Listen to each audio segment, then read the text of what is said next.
Welcome, curious minds, to another deep dive. Before we jump in, just a quick heads up. Hmm.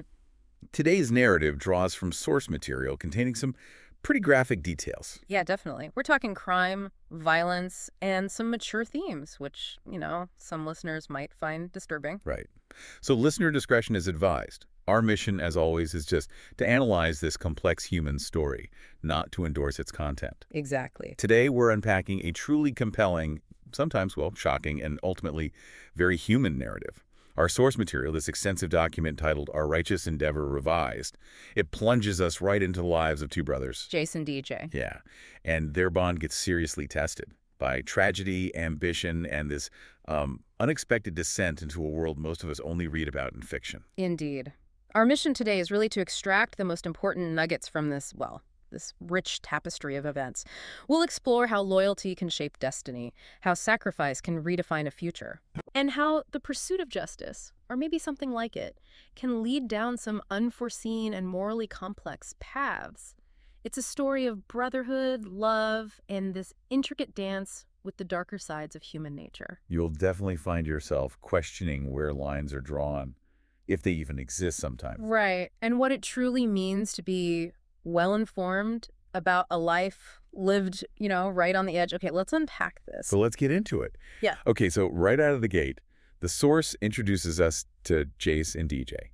And it's immediately clear their connection isn't just strong. It's like foundational. Yeah, it really is. The very first thing we learn about them is this incredible huddle ritual. Mm-hmm. The huddle. And it wasn't just a football thing, right? Even though it started way back in Pop Warner, coached by Jace's dad, who was a quarterback. Right, but it became so much more. It was their kind of sacred space for deep agreement, unwavering comfort. And the source highlights one pivotal huddle. Yeah. The moment DJ's parents died. Yeah, a truly devastating moment. DJ is, understandably, terrified. He thinks he's going to be shipped off to Oregon. To live with a weird aunt and all her cats, as the source puts it. And in this very real teenage way, he's also gutted about missing Pac-12 football. Yeah. But in that moment, that awful moment, Jace makes this huge promise. He does. He tells DJ, I'm going to do everything I can to talk my mom and dad into letting you stay. I can't lose my best friend. And it wasn't just words, It felt like an oath. Absolutely. It really crystallized their bond. But here's a twist. Someone overheard this deeply private moment. Jace's mom, Joan. Exactly. Unbeknownst to them, she heard the whole thing. And her immediate reaction to her husband, John. We can't let DJ move to Oregon. Just like that. Just like that. His place in the Lehman family was cemented. What's powerful here isn't just Jace's promise, but that unspoken agreement created because Joan overheard. It shows how deep loyalty can form, like instantly, not just through shared pain, but by witnessing that kind of selflessness. Yeah. That act of unconditional support right then at that critical point, that formed the absolute bedrock of their brotherhood. It really sets the stage for all the future sacrifices. Definitely. And moving on from that defining moment, their early adventures together really paint a picture of this almost symbiotic relationship. How so? Well, the source mentions their shared walk-in closet. Apparently, it was like 75% DJ's stuff. Okay. But then, once Jace started getting noticed by girls, he'd constantly borrow DJ's clothes. The source calls them quality over quantity outfits. Wow. That's a great little detail. It shows how comfortable they were, just completely easy with each other. Totally. And speaking of new chapters, their first big purchase together, Black Betty. The truck. A Black Dodge 2500. Bought off Craigslist for just $500 over their price point, like a week before they both turned 17. So what did Black Betty really mean to them? More than just freedom, right? Oh, absolutely. She was this tangible symbol of their independence, their shared ambition, and it highlights their ingenuity, too. Wow. Remember, Columbus Car Audio quoted them $400 for a stereo install. Right. Steep for teenagers. So what do? They hit up Google, YouTube how-to videos and just tackle the job themselves. No way. Yeah. Installed an aftermarket Alpine CD deck, 12-inch subs, a 1,000-watt amp, a dual chamber box. The works. They really kitted her out. That's impressive. Resourceful. And they didn't stop there. They even buffed Black Betty to showroom new with a turtle wax kit. Huh. Dedication. These early shared projects, from sharing clothes to customizing their truck, they really underscore their resourcefulness, their teamwork. That deep, almost inseparable bond they built. Yeah, problem solving together. It suggests this capability, this drive to achieve things no matter the scale. Exactly. And that trait becomes pretty pivotal later on. Okay, so the narrative takes a pretty significant turn when we get to their senior year of high school. They were living that classic American dream, weren't they? Totally. Chasing a repeat state championship, aiming for a perfect season. Their huddle chant was just 2 words: state champs. Simple, powerful. And they weren't just dreaming it, they were absolutely dominating. The source describes them as unstoppable. Pack in the stands. To the point where local shop owners would actually close down during their games. Imagine that. That's incredible. And they weren't just jocks either, right?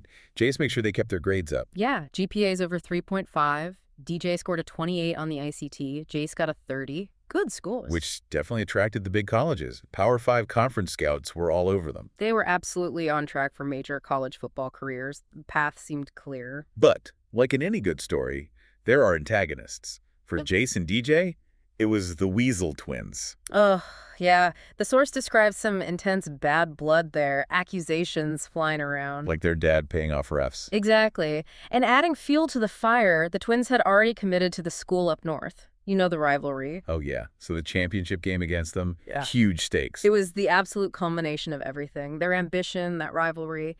And they had a plan. Predicted a 28-0 shutout by halftime, 2 touchdowns each. Bold plan. And incredibly, they pulled it off. First half, perfect execution. Jace hits DJ for a 65-yard touchdown on the opening drive. By halftime, it's exactly 28-2. Each brother got his 2 touchdowns. Just flawless synergy. It sounds like a movie script. Yeah. But then, tragedy strikes. Yeah. First play of the third quarter, Jace goes down hard. The ACL injury. Devastating. The source says it was damn near in 2 pieces. Just completely severed. Awful. Just like that, everything changes. Yeah. Not just for Jace, but for both of them. And DJ's reaction, it was immediate, raw, visceral. What did he do? He saw his brother go down. The source says he called sweep on the next play and just took out both Weasel twins. Whoa, both of them. Both carted off the field. And his internal thought, according to the source, chillingly pragmatic: 1 down, 1 to go. Wow, that's intense. And with Jace out, the other team starts catching up. It gets tight. Down 28-21, only 1.10 left on the clock. They're setting up for a field goal. To tie it, presumably. Right. But DJ, in the huddle, he audaciously changes the play, overrules the coach, basically, and scores the winning touchdown himself. Just carries the team literally to victory. Fueled by what? Rage? Loyalty? Probably both. That moment, Right. winning the championship like that, it really sets up the next huge decision, doesn't it? Absolutely. After the game, DJ's phone is blowing up. College recruiters offers condolences for Jace. But his mind was already made up. Yeah. Made up right there in the hospital, seeing Jace. He tells everyone he's done with football, vows he'll never catch a pass from anyone but Jace. That's an incredible act of solidarity, just walking away from that future. And he faced pressure, especially from Jace's dad, John, Ohio State alumnus, faculty member. He really pushed for them to go there. I bet. The source describes this emotional breakdown DJ has, canceling meetings with coaches, just breaking down in tears, Jace's mom, Joan, hugging him. You feel the weight of that sacrifice. It wasn't easy. Not at all, but it came from this deep, deep conviction. And what's really amazing, what gives you that aha moment, is how DJ then figures out their future together. Right. He doesn't just give up his dream. He builds a new one for both of them. He researches Sallie Mae, financial aid. Meticulously figures out federal aid, grants, academic scholarships, enough for both of them to go to Ohio State. While commuting from home, living together, getting steady jobs to support themselves. Yeah. And it even meant potentially selling Black Betty, their beloved truck. That sacrifice just underscores everything.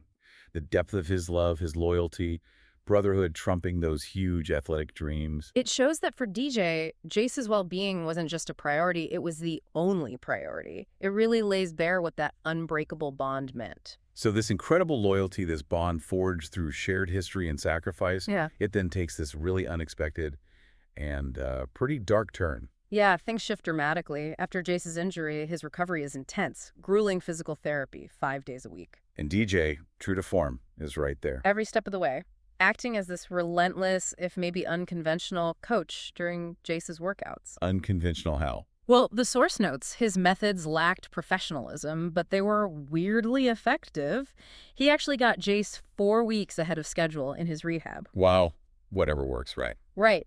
And Heather, Jace's physical therapist, she notices their bond, calls it obvious. She sees DJ's unique approach. And DJ notices Heather, apparently. Seems so. He finds himself drawn to her, which leads to Jace teasing him, saying, "Please don't sleep with my physical therapist until I'm finished with my rehab." Classic brotherly banter. But that connection, that seemingly innocent attraction, it leads somewhere much darker. It does. To a meeting at Panera, Jace sets up this casual lunch with Heather and her girlfriend, Katie. Okay, just lunch. But it quickly becomes intense. Heather and Katie reveal they've been running an escort business. Whoa. They explain how they packaged their relationship to, as the source puts it, exploit Johns. Started with Katie running interference, led to a night where they made $2,500 each in just 2 hours. Lucrative, but risky. Extremely. And then Katie shares this absolutely horrifying story. They were stalked, followed to a motel, beaten, unconscious, robbed, assaulted, basically left for dead. Oh my God. Heather adds chillingly, "We're lucky to be alive." It just paints this stark, brutal picture of the danger they were in. And amidst all this horror and trauma, DJ just casually drops this bombshell about his own family. Yeah, he mentions his own father had drove for a girl or a couple girls back in the day, made enough money that his mom couldn't object, just throws it out there. It's quite a reveal.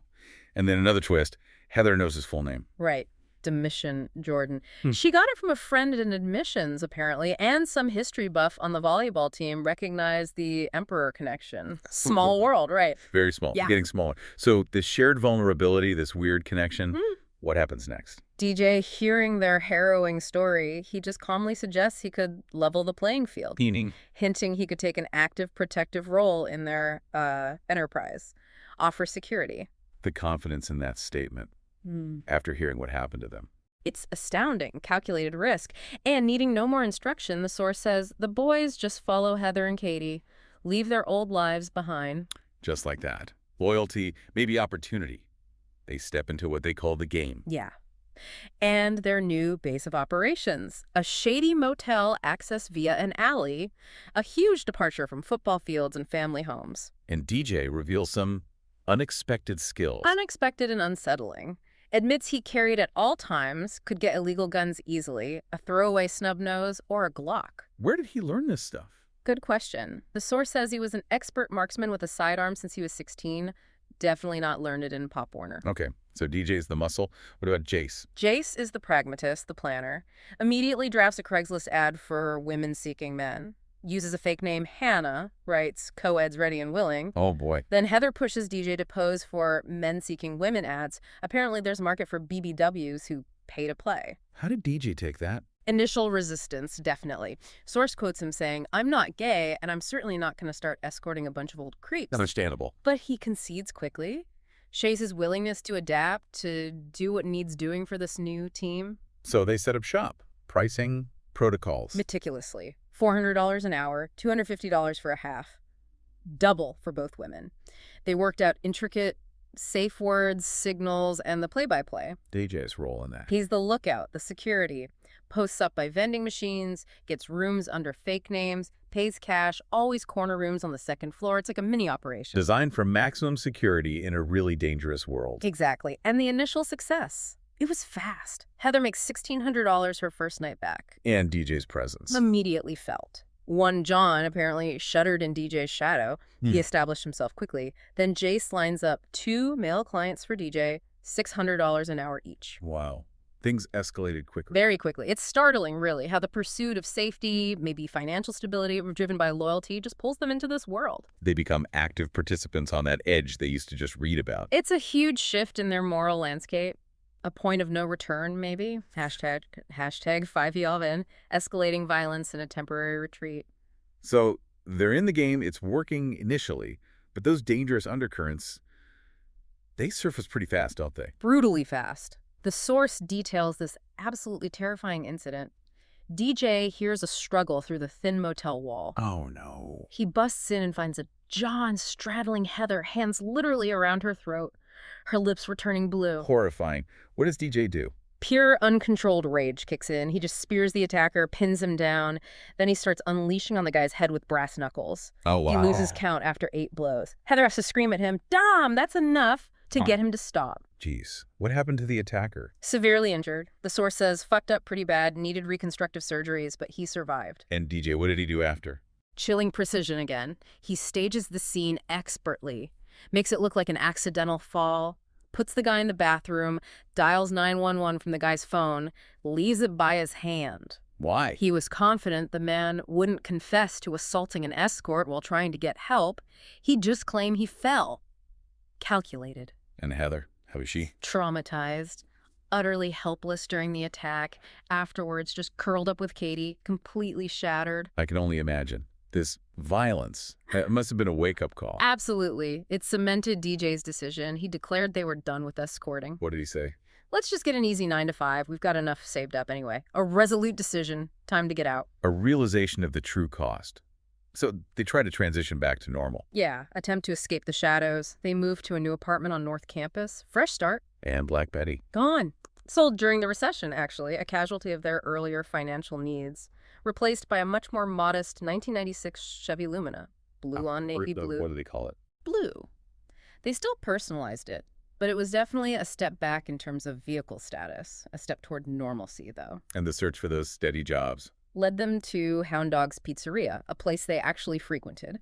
Set up interviews with the manager, a woman named Ashley. Ashley. Okay, this name becomes important. Very.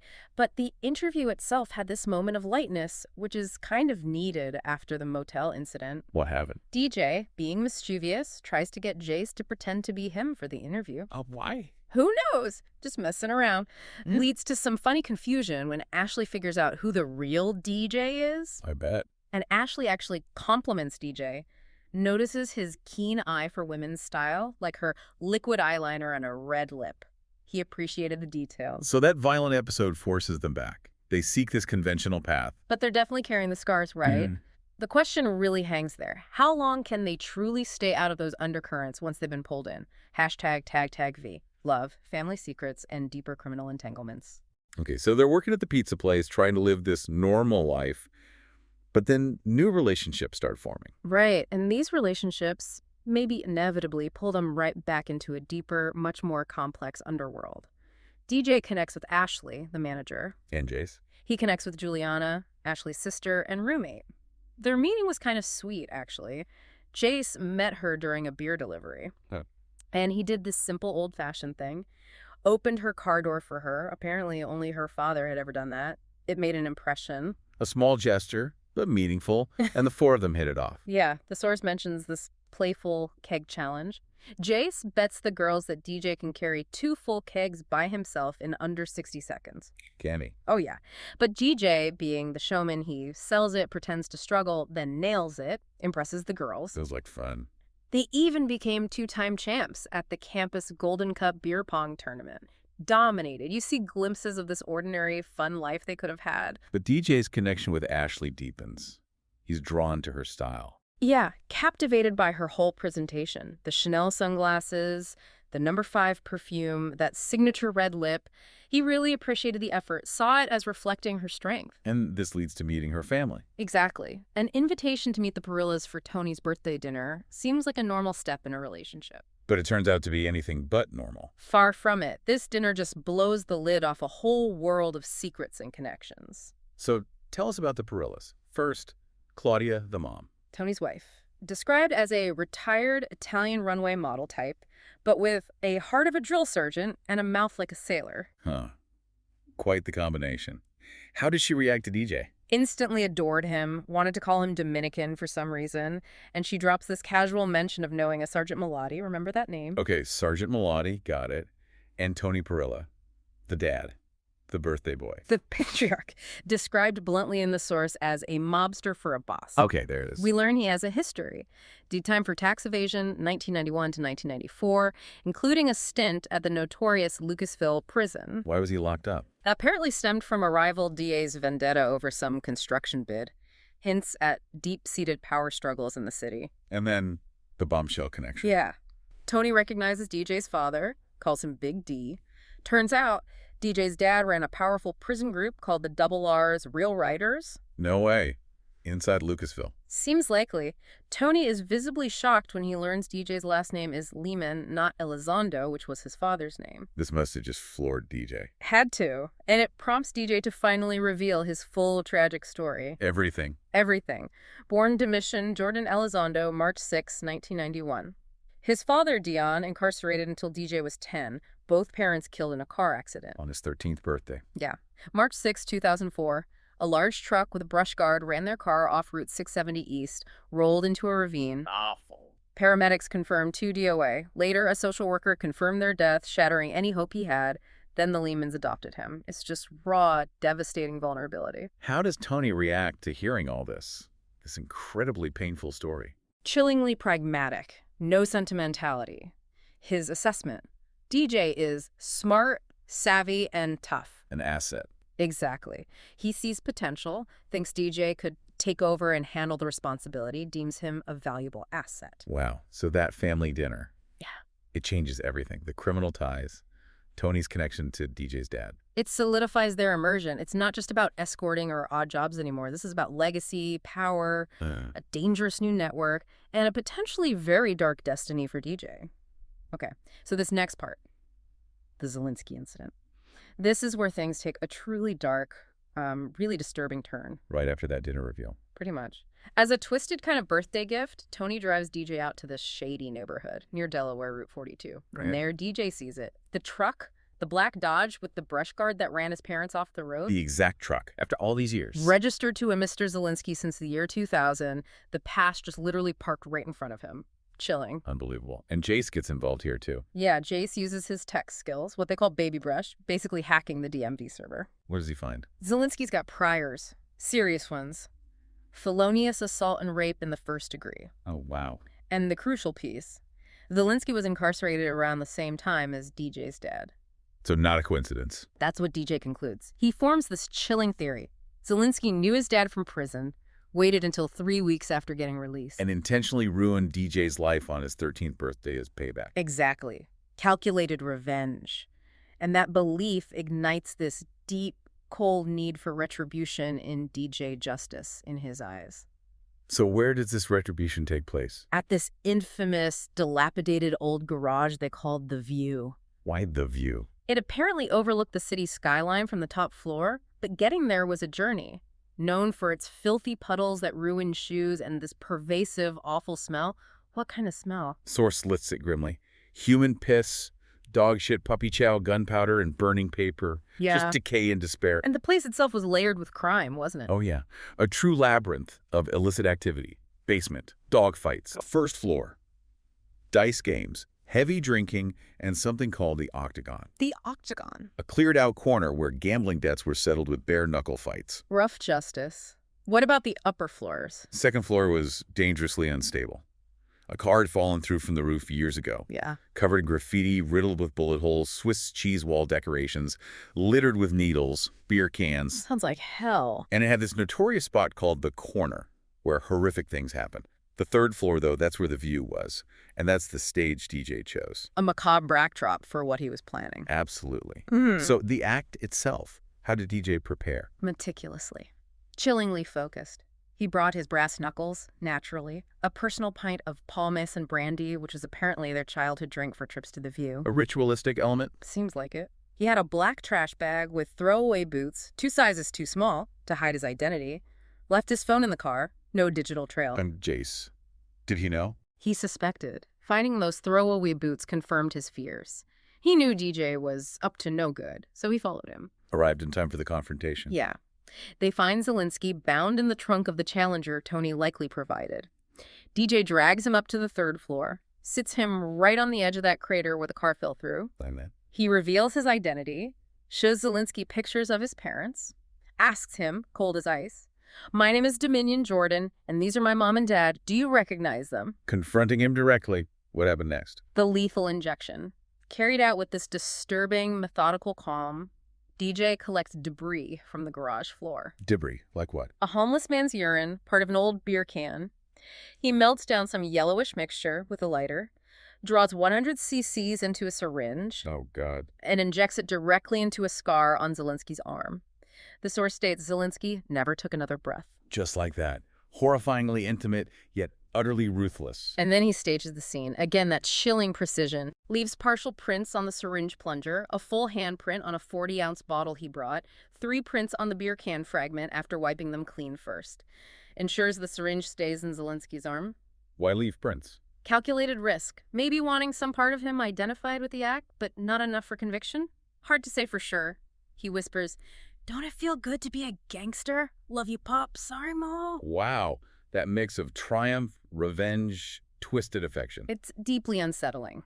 Then evidence disposal. Strips down by the road, everything clothes, gloves, mask, into the black trash bag. Which gets taken care of. Yeah, Joey, one of Tony's guys, incinerates the evidence bag later. Paulie returns the Challenger to Enterprise. All traces erased. This whole incident, Yeah. it's a massive leap, isn't it? Absolutely. It demonstrates DJ's capacity for cold, calculated, lethal violence. It completely blurs the line between justice and criminality. And fully integrates them into Tony's operations. No question. This feels like the point of no return. They are in deep now. Okay, so after that intense, violent Zalinski incident, there's a need to cool off, right? Definitely. Tony understands optics, risk. He sends DJ and Ashley off to Washington for a couple of weeks. Jace packs DJ's bags, that brotherly bond still functioning amidst the chaos. And during this time, Jace, he changes a bit. There's a subtle hint of it. He confesses to DJ that he tried cocaine with Nikki from the shop, and he notes, kind of tellingly, that he put on a leather jacket afterwards. Suggesting a new persona. A harder edge. Maybe. Reflecting the corrupting influence of this world they're now navigating, it affects everyone. So they get back, and the next big move involves the mayor. Yeah, the mayor of the city. The objective is crucial for Tony's business. Secure a $1 million contract for JTP debris management. Tony's legitimate front. Ostensibly legitimate, yeah. And DJ's tactic to secure it. Pure audacity. What did he do? Walks into the mayor's office, presents him with a manila envelope containing a video, uses this highly compromising material. Compromat, basically. Exactly. Leverages it to force the mayor to sign the contract on the spot, and, as a bonus, demands the mayor hand over his $30,000 Rolex, the presidential day and date model. Just takes his watch. Wow. What was on the video? The source is specific and, well, graphic. Audio captured the mayor in full drag demanding to be spanked by Ving Rhames' twin for being a dirty girl, played loud through DJ's car system. Oh, my goodness.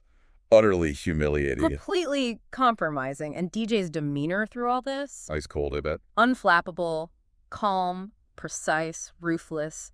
He even lectures the mayor on professionalism, calling him a dinosaur out of touch with the new rules. And Jace was there, too. Quieter role, but totally complicit. He puts out a cigarette in the mayor's slipper, leaves a nice stripe on the concrete with the car tires as they peel out. Little acts of dominance. So they deliver the goods to Tony. Yep. The signed contract, the $30,000 Rolex, and this act, this successful power play, earns them their official seats at Tony's round table, the backroom round table. They're in the inner circle now. Not just assets, but players. Key players. It signifies their complete immersion and their value to the operation. But actions like that, they have consequences, especially in this world. Brutal consequences. Retaliation comes swiftly. From a man named Luther. Who's Luther? A serious figure, 22-year SWAT veteran, Desert Storm veteran, described as a bona fide badass and, importantly, a personal old platoon buddy of the mayor he just saw humiliated. Okay, so Luther's loyal to the mayor. What happens? The mayor, enraged and humiliated by DJ, he orders Sergeant Malati. The one Claudia knew. Yeah. And who had a crush on her. That's the one. The mayor tells Malati to cut off the head and the body will fall. He pushes for a good old-fashioned assassination targeting Tony Perilla. He wants Tony dead.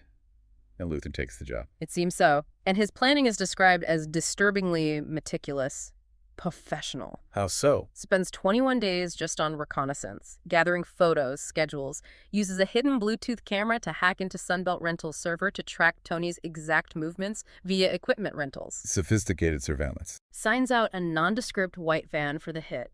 Establishes a sniper's nest almost a mile away, 1,542 yards from Tony's construction trailer door. Uses camo netting, wind ribbons, the whole 9 yards. This guy is serious, a real threat. Absolutely. The professionalism highlights the danger level they're operating at now. So the hit itself, what goes wrong? A fatal error. A devastating case of mistaken identity. Luther's target is Tony, who's supposed to step out of the trailer at a specific moment. But he doesn't. No. Instead, Joey, one of Tony's other guys, emerges. And crucially, Joey happens to be wearing Tony's distinctive brown Carhartt jacket. Oh, no. Luther sees the jacket, assumes it's Tony, takes the shot. Enjoy. The source is graphic. Joey's gray matter, skull fragments, and blood exploded across the side of Tony's trailer. Instant kill. Horrific. DJ and Jace were there. Right there. DJ's reaction is immediate, instinctive, tackles Jace, yells, "Get down!" And Tony. Already on the floor, grabs DJ's phone, calls Claudia immediately, tells her to circle the wagons, activate the family's emergency lockdown. Wow. That misdirected hit. It just underscores everything, doesn't it? Absolutely. The brutal, indiscriminate consequences, the ripple effects, the constant, unpredictable danger. No matter how well you plan, in this life, things can go sideways lethally in an instant. Hashtag tag 88, poker, power, and personal connections. Okay, amidst all this violence and danger, Jace, or JC as he's sometimes called now, finds a different path to power. Yeah, a less overtly violent one, but still operating in the gray areas. Online poker. He really invests in it, doesn't he? The source calls it a nerd splurge. Yeah, dropped $17,000, partly credit, partly cash, on this killer IMAX setup. Huge monitor, gamer headphones, Adobe software, the works, all for poker. And Juliana, his girlfriend, she's supportive. Incredibly supportive, not just stocking his fridge with Monster energy drinks for his marathon poker binge weekends. Essential fuel. Right. But she also gives him strategic advice, tells him to use her neighbor's Wi-Fi to log into separate accounts simultaneously, avoiding fraud detection by the poker sites. Love her. And it pays off. Massively. JC wins $700,000 playing online poker. $700 grand. Holy cow. That's life-changing money. Gets him an invitation to the CEO's tournament in Vegas. He's suddenly a big deal in that world. And what about managing that money? Keeping it quiet? Tony's network helps there. Gianni assists JC in laundering some of it, wires $70,000 to Tony's Swiss account through Ditech Bank. JC keeps $12K in his online account, a move designed to fly right under the IRS nose. So even his poker success gets tied into Tony's operations. Everything seems to circle back to Tony, and JC's success inspires Tony's next big move, Vegas. The whole crew goes. The whole inner circle. Tony, Claudia, JC, Jules, DJ, Ashley, Gianni. Tony decides they'll house an underground table at the Venetian, using the mayor's contract money for cash deposits. A real power move, showing off their resources. Exactly, it's a display. And the key player they encounter in Vegas, a woman named Susan Rothstein. Who is she? Serious player, heir to the city's third largest fortune. Old money, described as a ruthless negotiator. Sounds formidable. Claudia warned DJ about it, right? Yeah, told him Susan was spoiled, doesn't take no for an answer, and definitely not a toy. A clear warning about her influence and personality. So how does DJ approach her? Charismatically, but cautiously at first. He serves her drinks, keeps her glass full, observes everything. Her wealth is staggering diamonds worth Tony's mortgage, a chinchilla trench coat, a custom Versace dress. He's taking it all in. But then, a twist. Susan already knows about him. Yeah, this is fascinating. She watches him, then reveals she knows incredible detail about his life. His full name, parents' death, Jace's injury, turning down scholarships, the pizza job, even the seedy underground mafia-sponsored poker games. How did she know all that? She explains her wealth lets her already know people before meeting them. It's a form of self-protection in her world. Information is power, and she buys it. A stark reminder of the surveillance in their world. Nothing is private. Nothing. And then comes the power play.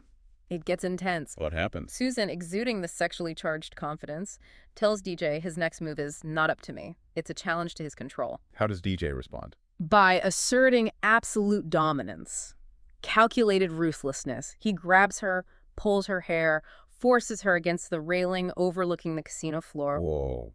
Aggressive? Extremely. He demands she call him daddy. Sets diamonds as their safe word, taking complete control of the interaction. Establishing dominance. Then he kisses her like she's never been kissed before and sends her back to the poker table with a cold command, "Win me some money." Wow. That is a statement. It's a dramatic turn. It solidifies DJ's calculated climb in this underworld. He's using charisma, intimidation, ruthlessness, establishing power dynamics, even with someone as influential as Susan Rothstein. This high-stakes game, financially and personally. Absolutely. He's proving he can play at any level using any means necessary. His moral compass is just constantly recalibrating to this new, dangerous reality. Hashtag INX.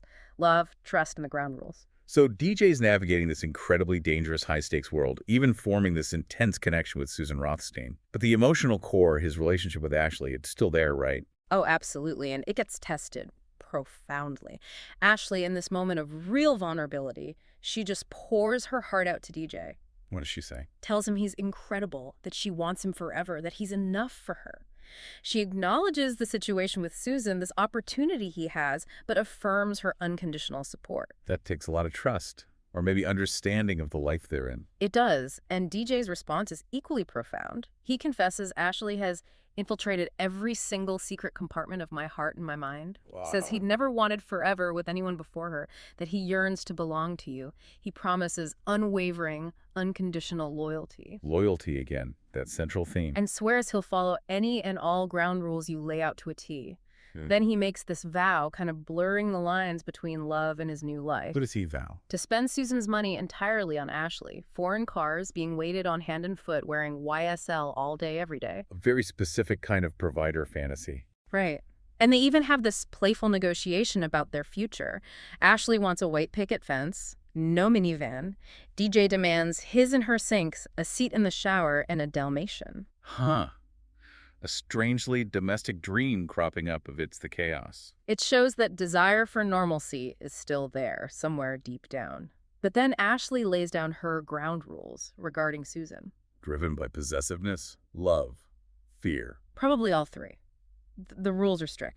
Don't ever tell her you love her. Don't ever make love to her. Don't ever look at her the way you look at me. Very specific boundaries. Plus, complete transparency if Ashley asks. DJ tells the truth. And finally, I don't ever want you on camera with her. How does DJ react to these rules? Agrees immediately. No hesitation, no argument. Underscores his devotion to Ashley even as he's walking this tightrope. But the relationship gets tested further, doesn't it? By revelations about their pasts. Yeah, trust is forged in this really raw vulnerability during a casual game of horse, the basketball game. Ashley reveals these incredibly deep, traumatic secrets. Confesses she's a recovering heroin addict, has PTSD. Whoa. Reveals she was assaulted by a powerful counselor at boarding school and that her addiction led her to steal from a charity. That's a lot to unpack. How does she frame it? She asks him, point blank, if knowing all this changes his opinion of her. A huge risk. And DJ's response. Powerful, immediate. He declares he had just fell in love with her right then, not despite her past, but because she was honest, vulnerable, and trusted me enough to give me a chance. Acceptance. That's huge. He promises complete secrecy. It creates this intense bond, but Ashley then expresses her fear for him. Fear that the life will change him. Exactly. She says, I don't want to have to watch another man I love bear the burdens of this life. I want you all to myself. She's seen it happen before, presumably with her father. Seems likely. DJ reassures her. Admits the life changes people, but insists he'll always choose her. As long as I have a beating heart in my chest, it will belong to you. Intense declarations. But trust gets tested again, doesn't it? This time by DJ. Yeah, it's not a one-way street. DJ later confronts Ashley about her own past online activities. What kind of activities? Apparently doing things for lonely married men on the internet in exchange for purses and heels. Stuff he found out by, well, rummaging through her thing. Just like she'd rummaged through his earlier. A breach of trust on both sides, maybe? It seems that way. And DJ's reaction is explosive. All that tenderness vanishes. What does he do? Throws $15,000 cash at her. Tells her, don't ever fucking speak to me again. And the source says he meant it. Wow.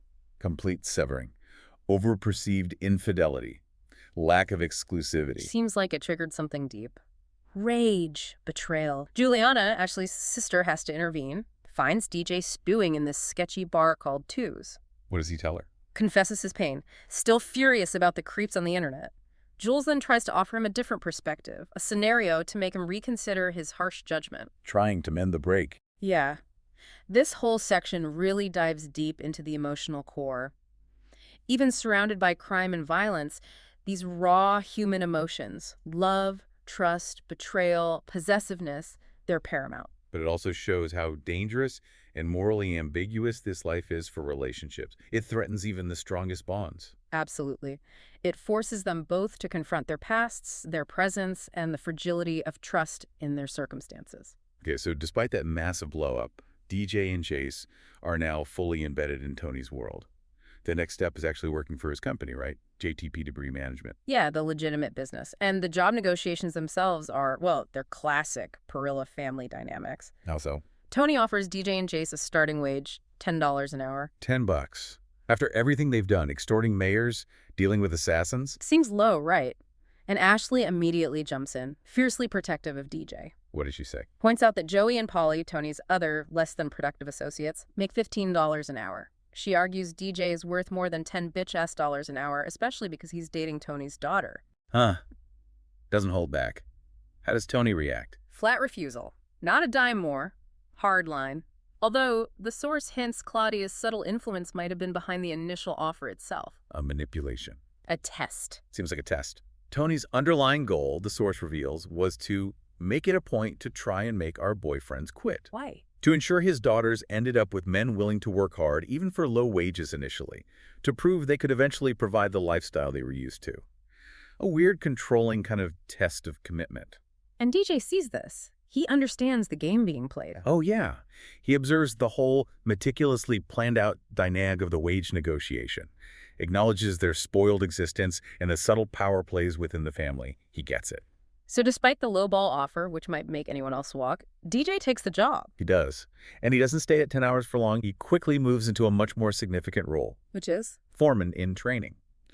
Tony officially lands that $1 million contract for GTP Debris Management. The one DJ secured from the mayor. The very same one. And Tony appoints DJ as foreman in training for the demolition project associated with that contract. Basically putting him in charge. Effectively, Tony states his own involvement will be purely advisory, handing over significant operational control to DJ. How does that go over with the rest of the crew? Like Gianni. Gianni, Tony's longtime associate, who often seems jealous of DJ's rise, expresses clear disdain. He doesn't like this rapid promotion one bit. But Jace supports him. Always. Yeah. JC backs his brother against Gianni's skepticism, says he can do it, let him try. That loyalty is unwavering. So this promotion, it really signifies DJ's full integration, doesn't it? Absolutely. His acceptance, his value within the Parilla operations, both legitimate and less than legitimate, it marks a huge step in his evolving identity. He's no longer just the adopted brother or the boyfriend. He's a key player, a leader in Tony's world. Exactly. It solidifies their new normal, blurring all the lines between their past lives, their loyalties, and this dangerous, morally complex reality they now inhabit, with DJ right at the center of it. Hashtag, outro. And that brings us toward the close of this truly extraordinary deep dive. It's been quite a journey through the lives of DJ and Jace. Definitely. We've traced this narrative spun from threads of just unwavering brotherhood, some really shocking acts of sacrifice. And this rapid, almost seemingly inevitable descent into a world where loyalty is currency, violence is a tool, and power is this constant negotiation. From that intimate huddle between two best friends right through to underground poker, extortion, even murder, their journey just reveals these profound ripple effects of choices and circumstances. Yeah. We've seen how a single act of loyalty, like Jace's promise, can completely redefine a life. How deep trauma, like DJ's parents' death, can fuel this terrifying quest for, well, what he sees as justice. And just how quickly people can adapt, adapt to a reality that constantly blurs those moral lines. We heard how their individual skills, DJ's sharp instincts, his calculated ruthlessness. And JC's tech savvy, his poker genius. Right. How those skills made them indispensable in Tony Perilla's complex, very shadowy world. So what does this all mean for you, our listener, as you followed along? Maybe it's a stark reminder of the raw power of human connection. Or just how unpredictable our lives can become when faced with unimaginable challenges. Mm-hmm. The story of DJ and Jace, it really forces us to confront some uncomfortable truths, doesn't it? About what any of us might be capable of when pushed to our absolute limits. And how love and loyalty can show up in the most unexpected and sometimes, frankly, the darkest ways. It raises that critical question, I think. In a world where your personal loyalties get tangled up with criminal enterprises, where do you even draw the line between self-preservation, justice, maybe revenge, and just straight-up criminality? Yeah, and can you truly hold on to your core self, your identity, when every single choice seems to pull you deeper into a reality that's just fundamentally morally compromised? What stands out to you as you reflect on these incredibly intricate lives, these brothers?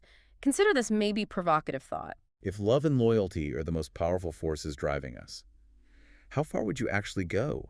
What parts of yourself would you be willing to sacrifice or maybe redefine entirely to protect those you hold dearest? Especially when their path, or maybe even your own, leads directly into those shadows. Something to think about. Thank you for joining us in this deep dive. We look forward to our next exploration with you.